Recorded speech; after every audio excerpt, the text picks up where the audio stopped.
लाडकी बहीण योजनेबद्दल एक महत्वाची अपडेट समोर येते। राज्य सरकारने लाडकी बहीण योजनेच्या ई-केवायसी बाबत एक मोठा निर्णय घेतलाय।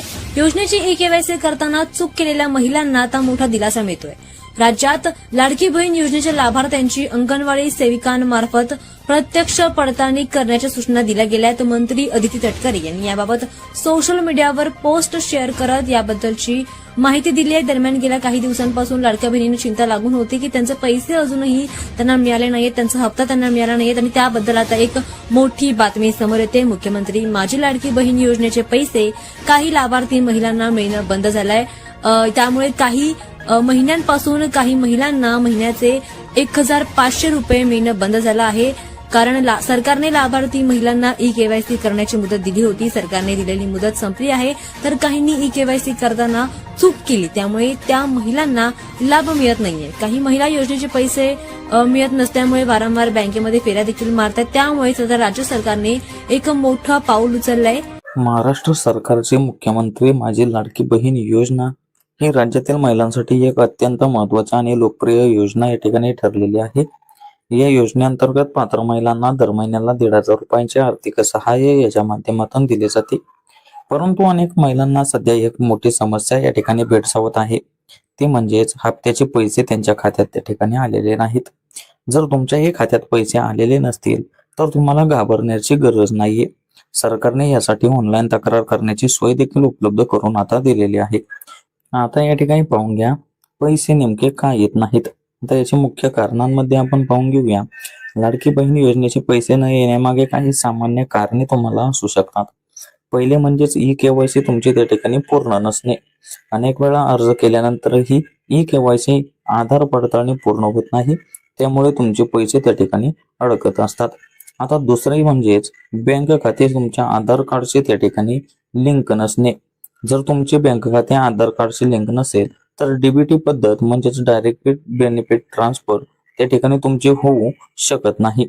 आता तिसऱ्यामध्येच तुम्ही आता पाहून घ्या अर्जातील तुमची माहिती त्या ठिकाणी चुकीची असणे, नावातील स्पेलिंगची तुमची चूक असणे, चुकीचा खाते क्रमांक असणे आणि IFSC कोड देखील तुमचा त्या ठिकाणी चुकीचा असणे, यामुळे देखील तुमचे पैसे त्या ठिकाणी येत नाहीत। तसेच तुमच्या पात्रतेत देखील त्या ठिकाणी अडचण, काही महिलांना पात्रतेत बसत नसल्यामुळे देखील त्यांचे पैसे त्या ठिकाणी रोखले जाऊ शकतात। आता तांत्रिक अडचणी देखील आपण या ठिकाणी पाहून घेऊया। आता सरकारी पोर्टलवर तांत्रिक समस्या किंवा सर्व्हर इश्यूमुळे देखील तुमचे पेमेंट त्या ठिकाणी तुम्हाला उशिरा येऊ शकते। आता या ठिकाणी पुढेच पाहून घेऊया ऑनलाईन तक्रार नेमकी तुम्ही का करायची। जर तुम्हाला 1-2 महिने झाले तरी पैसे तुमचे आलेले नाहीत तर तुम्ही तक्रार करणे या ठिकाणी खूप महत्त्वाचे आहे। आता त्याचे कारण देखील पाहून घ्या की तुमची केस त्या ठिकाणी तपासली जाते, अडचण नेमकी कुठे आहे ते नेमके तुम्हाला कळते आणि पैसे लवकर मिळण्याची शक्यता देखील तुमची त्या ठिकाणी वाढत असते। तर या ठिकाणी पाहून घेऊया ऑनलाईन तक्रार नेमकी कशी करायची आहे। आता तुम्ही काही स्टेप फॉलो करून ती ऑनलाईन तक्रार करू शकता। आता पहिल्या स्टेपमध्ये तुम्हाला अधिकृत वेबसाईटला त्या ठिकाणी भेट द्यायची आहे। लाडकी बहीण योजनेच्या अधिकृत पोर्टलवर तुम्हाला जायचे आहे। तिथे गेल्यानंतर दुसऱ्या स्टेपमध्ये तुम्हाला तक्रार नोंदवा हा पर्याय तुम्हाला त्या ठिकाणी निवडायचा आहे। होम पेजवर तुम्हाला कंप्लेंट हा असा पर्याय दिसेल, त्या ठिकाणी तुम्हाला क्लिक करायचे। नंतर तिथे गेल्यानंतर तुम्ही लॉग इन करा, तुमचा मोबाईल नंबर टाका आणि OTP द्वारे तुम्ही त्या ठिकाणी ते लॉग इन करून घ्या। तसेच पुढे गेल्यानंतर त्या ठिकाणी तक्रार फॉर्म तुम्हाला भरायचा आहे। फॉर्म मध्ये काही माहिती तुम्हाला भरायची, जसे की तुमचा अर्ज क्रमांक म्हणजेच ऍप्लिकेशन ID, तुमचे पूर्ण नाव, तुमचा मोबाईल नंबर, तुमची समस्या नेमकी कोणती आहे। उदाहरणार्थ तुम्हाला पैसे मिळाले नाहीत असा हा समस्येचा प्रकार त्या ठिकाणी निवडायचा आणि सविस्तर माहिती त्या ठिकाणी अपलोड करायची। नंतर पुढेच आवश्यक कागदपत्र देखील तुम्हाला त्या ठिकाणी अपलोड करायचे आहेत, जसे की तुमचे आधार कार्ड, बँक खात्याचे पासबुक, तसेच अर्जांची कॉपी आणि शेवटच्या स्टेपमध्ये तोच अर्ज तुम्हाला त्या ठिकाणी सबमिट करून घ्यायचा। सर्व माहिती योग्य आहे का हे तपासून तुम्ही सबमिट या बटनावर त्या ठिकाणी क्लिक करून घ्या। तसेच पुढेच पाहून घ्या ऑफलाईन तक्रार करण्याचा देखील पर्याय आहे। जर ऑनलाईन तक्रार करता तुम्हाला येत नसेल तर तुम्ही खालील ठिकाणी जाऊन म्हणजेच ग्रामपंचायत कार्यालयात, तसेच CSC सेंटर म्हणजे कॉमन सर्व्हिस सेंटर मध्ये, तसेच महिला व बालविकास विभाग कार्यालयाशी तुम्ही त्या ठिकाणी ऑफलाईन तक्रार म्हणजेच त्यांच्याशी संपर्क तुम्ही त्या ठिकाणी साधू शकता। आता पुढेच पाहून घ्या तक्रार केल्यानंतर नेमके काय होईल। हा सर्वांना प्रश्न आहे. तर तुम्ही तक्रार सबमिट केल्यानंतर तुम्हाला कंप्लीट ID त्या ठिकाणी मिळत असतो.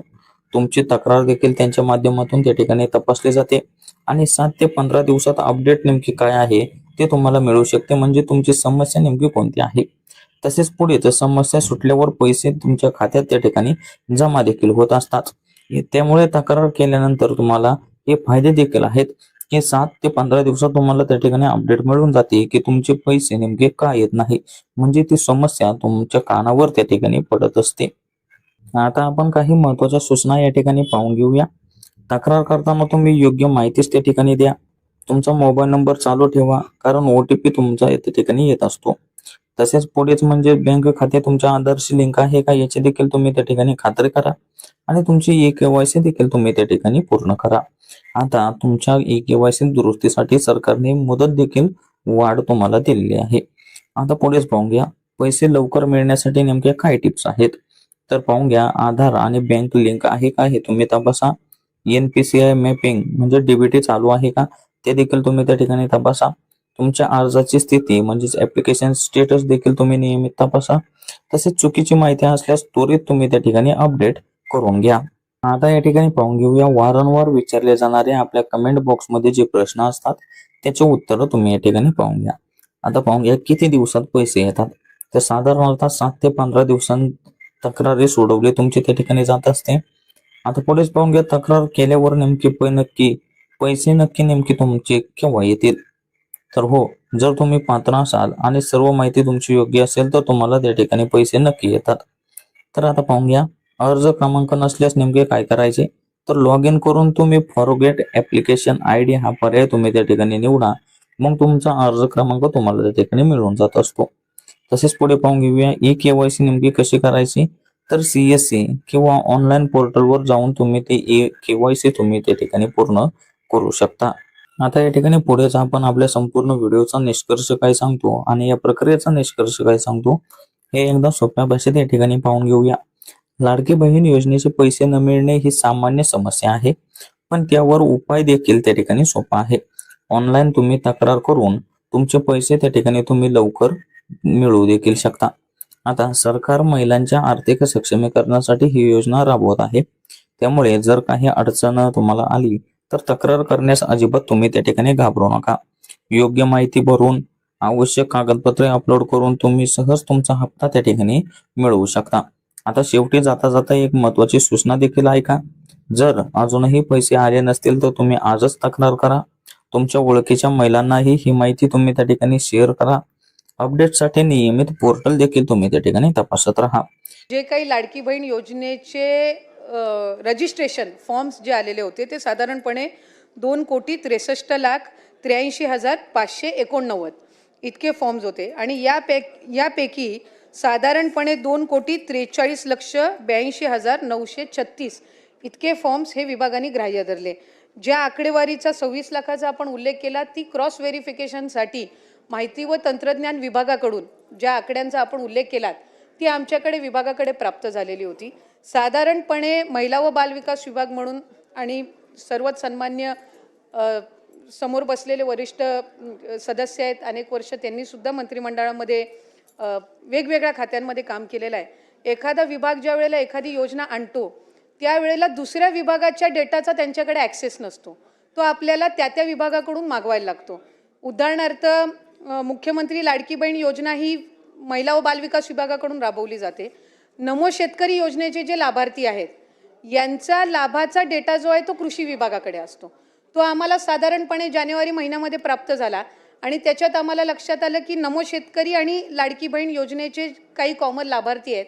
मग त्याच्यामध्ये त्यांना 1000 नमो शेतकरीचा लाभ मिळतो आणि वर्षे 500 जे आहेत ते लाडकी बहीण योजनेतनं मिळतात. तसंच माहिती व तंत्रज्ञान विभाग असेल, शालेय शिक्षण विभाग असेल, अन्न व नागरी पुरवठा विभाग असेल, अशा वेगवेगळ्या विभागांकडे या संदर्भातली माहिती महिला व बालविकास विभागानेच मागितलेली होती. त्यानुसार माहिती व तंत्रज्ञान विभागाने साधारणपणे 26 लाखाचा डेटा दिला, जो आपण या ठिकाणी आत्ता सभागृहासमोर मांडला. या डेटाचं आम्ही पूर्णपणाने क्रॉस व्हेरिफिकेशन केलं. क्रॉस व्हेरिफिकेशन करत असताना साधारणपणे त्या 26 लाखापैकी 4 लाखापर्यंतच डेटा असा होता की ज्याला रिवाईज स्क्रुटिनीची गरज होती. बाकी सगळे जे होते हे पात्र लाभार्थी होते, त्यामुळे त्यांना त्या पद्धतीनं लाभ सुरू आहे.